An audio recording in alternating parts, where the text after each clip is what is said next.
मुख्यमंत्री देवेंद्र फडणवीस आणि उपमुख्यमंत्री एकनाथ शिंदे यांनी आज मालवणमधील राजकोट किल्ल्यावरील शिवरायांच्या नव्या पुतळ्याला अभिवादन केलं।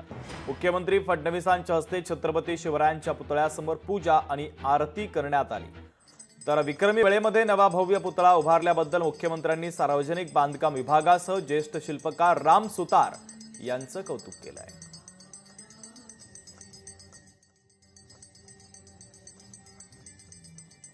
तर या पुतळ्याची वैशिष्ट्ये आपण पाहूया। तलवारीसह पुतळ्याची एकूण उंची 83 फूट आहे। पुतळा उभारण्यासाठी ब्रॉन्झ धातूचा उपयोग करण्यात आलेला आहे। 6 ते 8 मिलीमीटर जाडीच्या कांस्य धातूचा वापर। तर पुतळ्याला स्टीलचे सपोर्ट फ्रेमवर्क देखील असेल।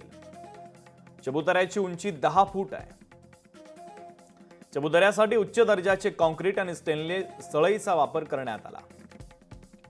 वादळाच्या तीव्रतेमध्ये टिकून राहावं अशा पद्धतीची संरचना या पुतळ्याची आहे। तर पुतळ्याचं किमान आयुर्मान 100 वर्ष असल्याचा दावा करण्यात आलेला आहे। नियमित देखभाल आणि पर्यवेक्षणाची जबाबदारी कंत्राटदारावर आहे।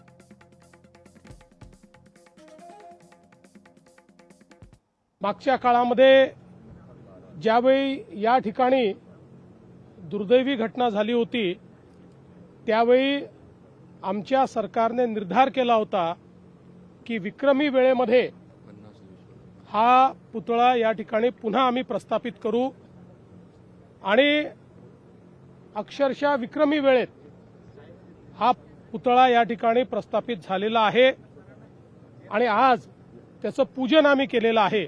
आपल्याकडे कोकणामध्ये वेगवेगळ्या प्रकारचे जे काही तुफान या ठिकाणी येतात, तोक्ते वादळ असेल, फयान वादळ असेल किंवा इतर जे काही वादळं या ठिकाणी आली त्या सगळ्यांच्या इंटेन्सिटीचा अभ्यास करून त्याहीपेक्षा जास्त इंटेन्सिटीने वारा आला किंवा त्यापेक्षा जास्त तुफान आला तरी हा पुतळा त्या ठिकाणी राहू शकेल अशा प्रकारची याची रचना करण्यात आलेली आहे। भव्य दिव्य असा छत्रपती शिवाजी महाराजांचा पुतळा उभा झालेला आहे आणि खऱ्या अर्थाने इथं छत्रपती शिवप्रभूंच्या पदस्पर्शाने पावन झालेली भूमी आहे आणि इथे शिवाजी महाराजांच्या पावलांनी या ठिकाणी इकडचे सगळा निसर्ग, इकडचं सगळंच पावन झालेलं आहे आणि अशा ठिकाणी हा पुतळा उभा राहिलेला आहे। खरं म्हणजे इथं येणारा प्रत्येक जण सिंधुदुर्गातला असेल, महाराष्ट्रातला असेल, इथं आल्यानंतर त्याला प्रेरणा ऊर्जा मिळाल्याशिवाय राहणार नाही आणि म्हणून हे महाराष्ट्राचं आणि तमाम शिवभक्तांचं एक स्वाभिमानाचं आणि शौर्याचं प्रतीक इथं उभं केलेलं आहे। जेव्हा आपण अनावरण करतो अशा व्यक्तींच्या जे महाराजांचे, त्यावेळेस थोडे पण त्यांचे विचार आपण आपल्या आचरणात आणले हे जग फार सुखी होतं।